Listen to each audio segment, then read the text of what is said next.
देश भर में श्री कृष्ण जन्माष्टमी का उत्साह है। श्री कृष्ण का जन्म भाद्र कृष्ण अष्टमी तिथि को रोहिणी नक्षत्र और वृष राशि में मध्य रात्रि को हुआ था। माना जा रहा है कि इस तरह का संयोग द्वापर युग में बना था। इस साल भी जन्माष्टमी पर वैसा ही संयोग बन रहा है। कृष्ण जन्माष्टमी का दिन शुभ होता है और मान्यता है कि इस दिन भक्तों की सारी मनोकामनाएं पूरी होती हैं। हालांकि इस दिन कुछ खास बातों का ध्यान रखना जरूरी होता है। पूजा पाठ के दौरान कुछ नियमों का सख्ती से पालन करना चाहिए। हिंदू धर्म के सबसे खास त्योहारों में से एक श्री कृष्ण जन्माष्टमी के दिन लोग उपवास रखकर घर परिवार की सुख और शांति के लिए प्रभु से प्रार्थना करते हैं। मथुरा में ये त्योहार और भी विशेष उत्सव के साथ मनाया जाता है। यह भगवान कृष्ण का जन्म स्थान है। हिंदू धर्म की मान्यताओं के अनुसार इस दिन व्रत रखने और भगवान की विशेष पूजा अर्चना करने से सारी मनोकामनाएं पूरी होती हैं। संतान प्राप्ति, आयु और समृद्धि के लिए जन्माष्टमी पर्व का विशेष महत्व है। पौराणिक मान्यताओं के अनुसार भगवान श्री कृष्ण का जन्म मध्यरात्रि के समय कारागार में हुआ था। सदियों से भारत में कृष्ण जन्माष्टमी का त्योहार बड़े ही श्रद्धा भाव के साथ मनाया जाता है। मान्यताओं के अनुसार कंस के अत्याचार सहते हुए कारागार में बंद माता देवकी की 8वीं संतान के रूप में भाद्रपद के कृष्ण पक्ष की अष्टमी तिथि को श्री कृष्ण का जन्म हुआ था। भगवान ने पृथ्वी को कंस के आतंक से मुक्त कराने के लिए अवतार लिया। इसी मान्यता के अनुसार हर साल भाद्रपद के कृष्ण पक्ष की अष्टमी को कृष्ण जन्माष्टमी का पर्व मनाया जाता है। श्री कृष्ण जन्माष्टमी को लेकर क्या खास मान्यताएं हैं, पंडित संजय दुबे हमें बताएंगे।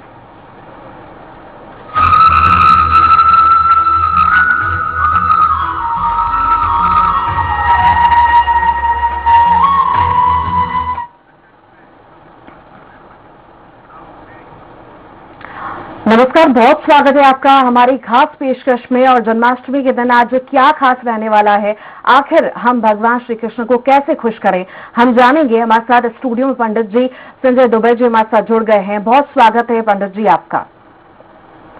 क्या कुछ खास दिन भर रहने वाला है? सबसे पहले तो मैं आपको ये चाहूंगी, आप बताएं दर्शकों को कि क्या क्या मान्यताएं इस त्योहार की होती है। जी देखिए, जन्माष्टमी का त्योहार जो है हिंदू धर्म की परंपराओं के अनुसार काफी अच्छा मनाया जाता है। आज जन्माष्टमी है।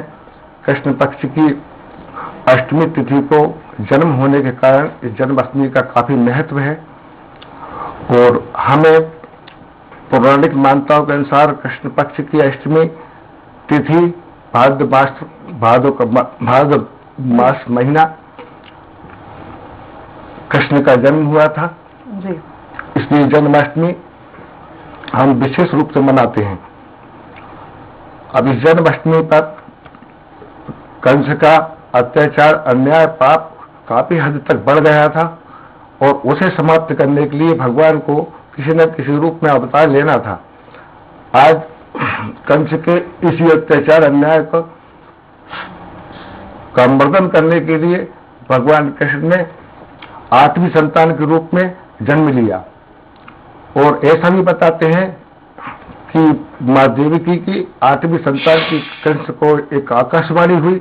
उस आकाशवाणी में ये कहा गया कि कंस की मृत्यु का कारण 8वीं संतान, देवकी की 8वीं संतान ही होगी। तो उन्होंने देवकी और वसुदेव को कारागार में डाल दिया और उसी कारागार के चलते उनकी संतानें जो होती रही, उनको जन्मानुसार कंस जो है उनका मर्दन करता रहा, उन्हें मारता रहा। और जब 8वीं संतान हुई तो वसुदेव जी ने मध्य रात्रि में, जैसे ही कृष्ण का जन्म हुआ वैसे ही उन्हें रात्रि में ही यमुना जी से लेकर भारी बरसात में जमुना जी पार करके उन्हें ले गए गोकुल। और गोकुल में नंद बाबा, यशोदा, रब से जो योग माया हुई थी पुत्री उनकी, उस पुत्री को लेकर वापस आए और कृष्ण को गोकुल में छोड़ आए। वहां से आने के बाद जब योग माया कंस के हाथ में आई तो योग माया उनके हाथ से अदृश्य हो गई आकाश में। और इसी प्रकार क्या है कि कृष्ण का जन्म हुआ और जन्म होने के बाद फिर कंस का उन्होंने वध किया और कंस से के संकटों से, कंस के अत्याचार, अन्याय से सभी को मुक्त कराया। इसलिए जन्माष्टमी को अपन विशेष रूप से सभी पर्व के रूप में मनाते हैं। किस तरह पूजा पाठ सभी लोग करें और श्री कृष्ण को प्रसन्न करें? जी जी जी जी बताते हैं, आज कृष्ण अष्टमी 30 अगस्त दिन सोमवार, भाद्र मास कृष्ण पक्ष की अष्टमी है और 11:59 से 12:54 तक शुभ मुहूर्त है रात्रि में। तो जो भी पूजा अर्चना करना है इसी मुहूर्त में करें, सबसे शुभ मुहूर्त है। और 6:39 सुबह से दूसरे दिन 31 अगस्त 9:54 तक रोहिणी नक्षत्र रहेगा। पंडित जी, कई सारे लोग रक्षाबंधन पे तो राखी बांधते ही हैं, पर काफी सारे लोगों की ये मान्यता है, मानते हैं कि जन्माष्टमी के दिन राखी बांधना बहुत ज्यादा शुभ होता है, तो आखिर ऐसा क्यों किया जाता है? जी जी जी, रक्षाबंधन जिस जन्माष्टमी का कृष्ण अधिकाधिक लोग जो है कृष्ण को अलग अलग स्वरूप में अलग अलग तरीके से उनकी पूजा करते हैं, उनकी अर्चना करते हैं और कृष्ण जन्माष्टमी पर कृष्ण को अवश्य राखी बांधते हैं। तो ज्यादातर अधिकतर श्रद्धालु भक्तजन जो है कृष्ण को भाई के रूप में, भाई के स्वरूप में उनको राखी बांधकर उन्हें देखते हैं और उसी पर वो अपने भाइयों को भी राखी बांध के और इस पर्व को और अच्छा बनाना चाहते हैं। इस साल हम देखें तो कई सालों बाद संयोग बना है, बहुत अच्छी जन्माष्टमी का मुहूर्त आया है इस बार, तो क्या कुछ खास आज दिन भर रहने वाला है संयोग में? आज क्या है, इसमें जन्माष्टमी पर व्रत का काफी महत्व है। जो भी श्रद्धालु, जो भी भक्तजन इस व्रत को रखते हैं, तो इस व्रत पौराणिक मान्यताओं के हिसाब से तो या भविष्य पुराण में तो ये भी लिखा गया है कि इस व्रत को जो अकाल मृत्यु को टालने वाला, गर्भ में पल रहे शिशु को स्वस्थ और सुखी बनाने वाला और 100 जन्मों के पापों से मुक्ति कर दिलाने वाला, ब्रह्म वैवर्त पुराण में तो ये भी लिखा है कि 100 जन्मों से ये पापों की मुक्ति करा सकता है ये व्रत। तो इस व्रत को अवश्य करना चाहिए। अब इस व्रत को करने के क्या नियम है, कैसे करना चाहिए, ये हम आपको बताते हैं। कृष्ण जन्माष्टमी पर व्रत को दिन में सुबह प्रातः उठकर स्नान आदि से निवृत्त होकर भगवान कृष्ण के सामने अपने श्रद्धा और भाव से इस पूजन को करना आरंभ करना चाहिए। और दिन में जलाहार फलाहार का जो भी सेवन करना है वो करना चाहिए, सात्विक रहना चाहिए। जितना आप सात्विक रहेंगे, जितना आप भाव प्रधान पूजा करेंगे, उतना ही आपको उसका फल प्राप्त होगा। तो पूजा में जो है आपको अभिषेक का काफी महत्व है। पूजन में ज्यादा गंगा जल का अभिषेक करें दक्षिणावर्ती शंख के द्वारा। दक्षिणावर्ती शंख का भी एक अलग महत्व है जिससे कृष्ण का अभिषेक होता है। तो अभिषेक में हम गंगा जल का प्रयोग कर सकते हैं, अभिषेक में हम पंचामृत का प्रयोग कर सकते हैं और इस अभिषेक में दूध, दही, शर्करा, घी मतलब घी का आखिरी प्रयोग करें, शर्करा, शहद, ये पंचामृत से इनका दक्षिणावर्ती शंख में रखकर इससे अभिषेक करें शंकर जी का।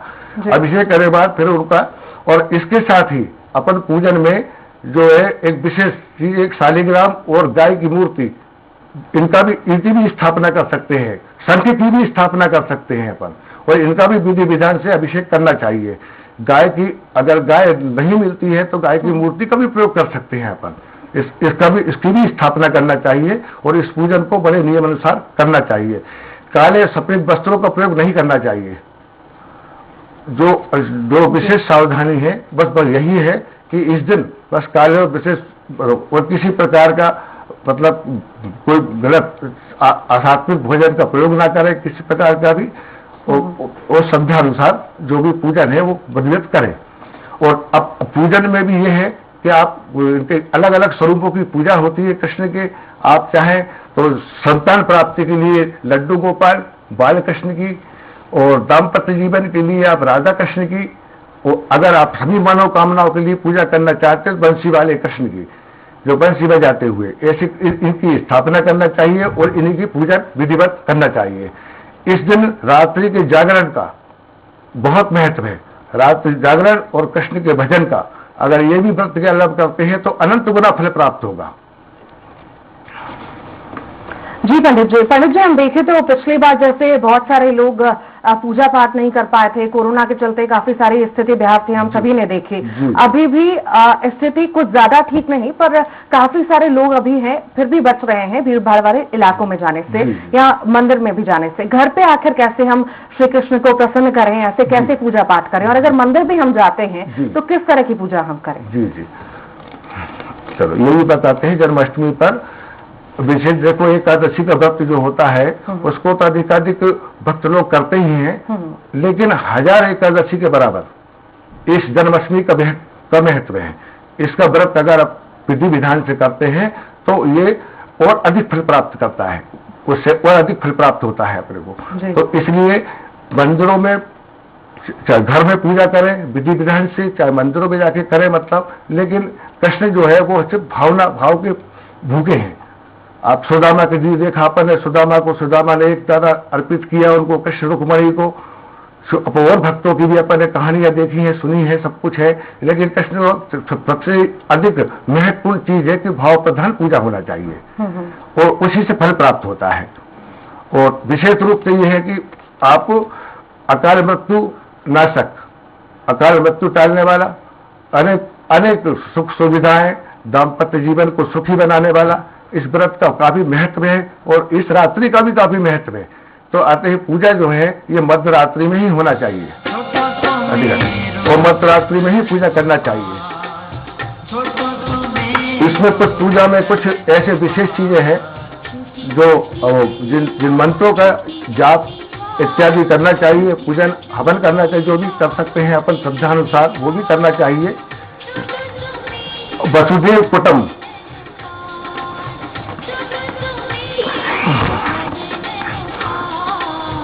वसुदेव सुतम देवम तस चारुण मर्दनम देवकी परमानंदम कृष्णम वंदे जगत गुरु। जी, अर्थात कुछ ऐसे मंत्र भी हैं कि जिनका विधि विधान से पूजा करते हैं, जिनका थोड़ा सा जप भी करते हैं, तो उससे भी पूर्ण फल की प्राप्ति होती है। जी। तो श्रद्धालुओं को ओम कृष्णाय नमः इस मंत्र का जाप करना चाहिए रात्रि में। इससे उनका दाम्पत्य जीवन सुखी और अच्छा हो सकता है। जी। पंडित जी, व्रत की बहुत सारी मान्यताएं हैं। महिलाएं सबसे ज्यादा व्रत रखती हैं। किस किस को ये व्रत रखना चाहिए और कितना फायदा इससे हो सकता है? देखिए, व्रत तो सभी कर सकते हैं, स्त्री हो या पुरुष हो, व्रत तो सभी को करना चाहिए। लेकिन विशेष रूप से क्या है कि जो संतान की इच्छा रखने वाले हैं या संतान जिनके गर्भ में है, ऐसे व्यक्तियों को विशेष रूप से रखना चाहिए, क्योंकि इससे क्या है कि संतान की सुख की प्राप्ति, उसके स्वस्थ और उसको सुखी बनाने के लिए इस व्रत का काफी महत्व बताया गया है। तो इस व्रत को तो अवश्य सभी को करना चाहिए। बस ये है कि थोड़ा सा इसमें जो भी है कि आप काले कपड़े का प्रयोग ना करें, सफेद वस्त्र का प्रयोग ना करें, मतलब इसको विधि विधान से जैसा बताया गया है वैसी पूजा करें, मतलब अर्चना करें और इस शुभ मुहूर्त में ही करें, तो उससे अधिक फल प्राप्त होता है। जी। ऐसे कौन कौन सी चीजें हैं हम पूजा के दौरान ना करें, व्रत के दौरान ना करें, जिससे हमें हानि हो सकती है, और ऐसी कौन कौन सी चीजें करें जो हमारा व्रत और ज्यादा अच्छा हो सकता है? देखिए, अब इसमें क्या है कि कई चीजें होती हैं, मतलब इसमें आप कृष्ण के लिए पूजा कर रहे हैं तो उनके श्रृंगार, अब श्रृंगार में आप पीले वस्त्र है, पीले फूल है, गोपी चंदन का काफी महत्व है, तो गोपी चंदन है या बेजंती फूल, अगर बेजंती के फूल मिल जाए तो सर्वोत्तम है, जो कठिनाई से मिलते हैं। बाकी इस प्रकार तो उनका श्रृंगार करना चाहिए कृष्ण का, और उनके भोग में पंचमेवा है, मिष्ठान है और माखन है, मिश्री है, ये सब चीजों को प्रयोग करना चाहिए भोग में। लेकिन तुलसी पत्र आवश्यक है, तुलसी पत्र का विशेष महत्व है, तो तुलसी दल को नहीं भूलना चाहिए भोग में। ये सब चीजों से भोग लगाना चाहिए, उनको विधिवत उनका पूजन करना चाहिए, मतलब मध्यरात्रि में ही उनका अभिषेक होना चाहिए, उनका जप होना चाहिए, कृष्ण का भजन होना चाहिए, कीर्तन होना चाहिए, और रात्रि जागरण अगर करते हैं तो अनंत गुना फल प्राप्त हो सकता है। तो इसमें विशेष जागरण का भी महत्व है, तो ये जागरण भी करना चाहिए और पूरे समय भगवान कृष्ण की भक्ति में तल्लीन रहना चाहिए। जी, बाकी ये तो हमने जाना कि किस तरह से प्रसन्न करें हम श्री कृष्ण को, और किन किन चीजों से हमें हानि पहुंच सकती है, कौन कौन चीजों से हम दूर रहना चाहिए, क्या कपड़े पहनने चाहिए, ये भी मैं आपसे जानना चाहूंगी। जो व्रत रखते हैं किस तरह के कलर हम अवॉइड करें और किस तरह के कलर हम पहने जिससे श्री कृष्ण प्रसन्न हो। जी, बस और आप काले सफेद वस्त्र को छोड़कर किसी भी वस्त्र का प्रयोग कर सकते हैं। ज्यादातर क्या है, पीले वस्त्र, पीत वस्त्र जो पीताम्बर अपन कहते हैं, तो पीला वस्त्र ज्यादा शुभ है, तो अपन को ज्यादातर प्रयोग पीले वस्त्रों का ही करना चाहिए। आसन का भी शुद्ध अच्छा आसन भी जो है उसको भी शुद्ध आसन हो, आसन पर बैठ करके फिर विधिवत पूजा करना चाहिए। कृष्ण की मूर्ति जो है जिस रूप में भी अपन को जिस मानता के स्वरूप उनकी पूजा करना है, जो भी अपनी मनोकामना है उनकी पूर्ति के लिए अपने को विधि विधान से पूजा करना चाहिए जी। अब कुछ मंत्र बताते हैं हम आपको ऐसे जिनसे अधिक लाभ हो सकता है। तो कुछ ऐसे मंत्र हैं जिनका कुछ जप करने से ही अधिक फल की प्राप्ति होती है। तो इन मंत्रों को विशेष रूप से रात में जप करना चाहिए। इससे पूरा फल हमको प्राप्त हो सकता है श्रद्धालुओं को। ओम नमो भगवते श्री गोविंदाय, ये मंत्र जो है ये दाम्पत्य जीवन को सुखी समृद्ध बनाने के लिए सभी प्रकार से लाभप्रद है। तो इस मंत्र का जाप जो है ये 108 बार करना चाहिए। इससे अगर किसी प्रेमी प्रेमिका को विवाह नहीं हो रहा है या कोई विवाह अपने इच्छानुसार करना चाहते हैं, उसके लिए अकाल मृत्यु को टालने के लिए, अपने दाम्पत्य जीवन को सुखी बनाने के लिए, आर्थिक सुख समृद्धि के लिए इस मंत्र का मात्र 108 बार जाप शुद्ध आसन पर बैठकर करना चाहिए जी।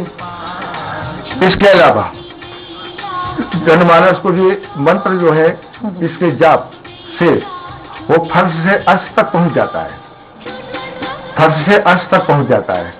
इसका इतना अधिक महत्व है, तो इस मंत्र का जप करना चाहिए मात्र 108 बार। रुद्राक्ष की माला का प्रयोग करना चाहिए। रुद्राक्ष की माला अगर सरलता से नहीं मिलती है तो किसी भी चीज को 108 पूर्ति के लिए किसी भी चीज का प्रयोग कर सकते हैं अपन। उसे अपन को मंत्रों की संख्या के हिसाब से कोई भी चीज आप अपन जाप कर सकते हैं और जाप करना चाहिए। इसके अलावा ओम श्री नमः श्री कृष्णाय परिपूर्ण सामय स्वाहा एक मंत्र ये भी है जो आर्थिक समृद्धि सुख सुविधाओं के लिए श्रेष्ठ माना गया है। इसका भी उन्हें जप करना चाहिए। और एक और ऐसा मंत्र है जिसका एक प्रभावशाली मंत्र है, थोड़ा कठिन है लेकिन प्रभावशाली है। ये वाणी कौशल के लिए काफी अच्छा माना गया है, तो इस मंत्र का भी जाप करना चाहिए। मंत्र ये है ओम श्री नमः ओम एम क्रीम कृष्णाय ह्रीम गोविंदाय श्री गोपी वल्लभाय स्वाहा रूसो। इस मंत्र का थोड़ा कठिन जरूर है लेकिन ये वाणी कौशल सम्मोहन इत्यादि आदि सभी कार्यों के लिए श्रेष्ठ माना गया है। तो अब जन्माष्टमी का विशेष रूप से सभी पूजा अर्चना सभी श्रद्धालुओं को करना चाहिए। विशेष रूप से पूजा विधान करें। कृष्ण को हर स्वरूप में मतलब ज्यादातर उन्हें बाल कृष्ण के रूप में, लड्डू गोपाल के रूप में ही लोग मानते हैं और मानना इसको सभी स्वरूपों की पूजा होती है उनकी, लेकिन हमें विधि विधान से पूजा करना चाहिए। इस दिन अगर अपन गाय को भी थोड़ा सा महत्व देते हैं तो भगवान कृष्ण अधिक प्रसन्न हो जाते हैं, क्योंकि गाय से तो आप सभी जानते हैं कि कृष्ण गाय से उनका कितना मोह था। ये सब चीजें हैं जी। पंडित जी, राशियां किस तरह रहने वाली है आज? जो विशेष राशियां हो, विशेष राशि वाले लोग हों, उनके लिए क्या शुभ है और किन किन के लिए कौन कौन सा आज का दिन किस तरह से बीत सकता है, क्या क्या चीजें अच्छी होती है? देखिए, राशियां जो है 12 राशियां होती हैं। 12 राशियों में सब अलग अलग राशियों से सब अपने अपने तरीके से उनको देखते हैं, लेकिन राशि के हिसाब से अब 12 राशियों का है, 12 राशियों के हिसाब से बताते हैं तो काफी विस्तार से बताना पड़ेगा। लेकिन फिर भी यह है कि अगर कोई किसी भी राशि का व्यक्ति हो वो गंगा जल से अभिषेक अवश्य करे और वो भी दक्षिणावर्ती संच का प्रयोग करके और संधि की स्थापना करे, उसकी पूजन करे, विधि करे, तो राशियां सभी ठीक रहेंगी। बस पूजा का विधान आपका सही होना चाहिए। पंडित जी, कोई ऐसी विशेष राशि जिसके लिए आप बताना चाहें कि आज का दिन बहुत अच्छा होने वाला है या आज का दिन और अच्छा हो सकता है, कुछ ऐसा आप बताएं उनके लिए? अब राशियों में तो ऐसा है मतलब कि सभी राशियां मतलब ठीक हैं अभी तो, मतलब पूजा के हिसाब से तो कोई भी राशि कह सकता। कुछ ऐसा है कि जो विधि विधान जो नियम होते हैं उनसे हम उनके विरुद्ध नहीं जाना चाहिए। नियमों के अंतर्गत ही पूजा करना चाहिए, विधि विधान से पूजा करना चाहिए और भावपूर्ण होकर के भावना से पूजा करना चाहिए। सभी को सब अच्छा फल प्राप्त होता है। कैसे होगी पंडित जी पूजा, कैसे पूजा की शुरुआत करें, पूजा की थाली में क्या क्या रखें जिससे बहुत अच्छी हो सकती है पूजा? और पूजा ये है, ये तो इसमें क्या है कि पूजा अगर आपको पूजा का ग्रहण करना है तो आप शुद्ध आसन पर बैठ करके पूर्व उत्तर दिशा में मुख करें अपना, और शुद्ध आसन पर बैठ करके, और सामने कृष्ण की जो भी प्रतिमा है, जो भी मूर्ति जिसकी भी आप स्थापना कर रहे हैं, कि जिस स्वरूप में भी आप जो मनोकामना रखे आप उसकी पूजा कर रहे हैं, उनको आप रखें सामने और शुद्ध आसन बैठ करके उन्हें ताम्र पात्र में, किसी पात्र में उनकी मूर्ति को स्थापित करें, चाहे ताम्र पात्र हो, कोई अन्य धातु का हो, चांदी का हो, कोई जो भी हो, उससे उनको चांदी की बांसुरी का बड़ा महत्व है।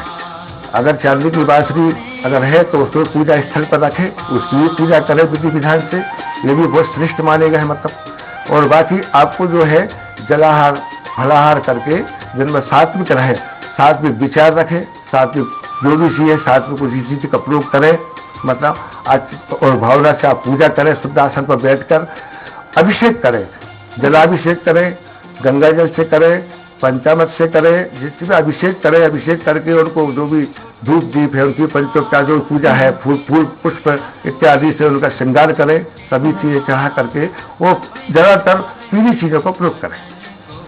पंडित जी पूरे दिन में जो उपवास रखते हैं वो क्या खा सकते हैं? सिर्फ फल ही खा सकते हैं या फल के अलावा कुछ और भी खा सकते हैं? जी अभी ये क्या है कि जो भी कृष्ण को माखन है, मिश्री है, ये जो भोग उनको जो भी समर्पित अपन करते हैं उस भोग का अवश्य सेवन कर सकते हैं, फलों का आहार भी कर सकते हैं, लेकिन अगर पीले फल मिले तो अत्यधिक शुभ है, पीले फल का प्रयोग करें तो और अधिक लाभ होगा। बाकी आप सात्विक व्यंजनों में किसी भी चीज का प्रयोग कर सकते हैं भोग में, पर कृष्ण को पहले भोग लगाए, भोग लगा के फिर कुछ भी जो भी सेवन करना चाहते हैं वो आप सेवन कर सकते हैं। मैं चाहूंगी पंडित जी आप आखिरी यही सवाल है मेरा कि दर्शकों को आप बताएं कि क्या क्या कर सकते हैं और क्या क्या नहीं कर सकते हैं। शॉर्ट में एक बार बता दीजिए दर्शकों को कि किस तरह से आज शुरुआत करें और किस तरह से हम ये दिन अच्छा कर सकते हैं। जी जी जी बस आपको तो ये है कि जन्माष्टमी का अच्छा पावन पर्व है, और जो पूजा है उसका जो शुभ मुहूर्त हमने बताया है आपको 11:49 से 12:44 मुहूर्त में ही पूजन करें, इसी में अभिषेक करें, इसी से उनकी आरती भजन जो भी है कृष्ण की वो करें, मतलब और उनको जपें। और अगर आप रात्रि जागरण करें तो बहुत ज्यादा श्रेष्ठ करें, और हमें हमारे हिसाब से तो रात्रि जागरण और भजन करना चाहिए, तो इससे व्रत का पूजन का और अधिक लाभ प्राप्त होता है। जी चलिए पंडित जी बहुत शुक्रिया, आप स्टूडियो में आई ये अहम जानकारियां आपने हमारे दर्शकों तक पहुंचाई, बहुत बहुत शुक्रिया। फिलहाल के लिए हमारी खास पेशकश में इतना ही।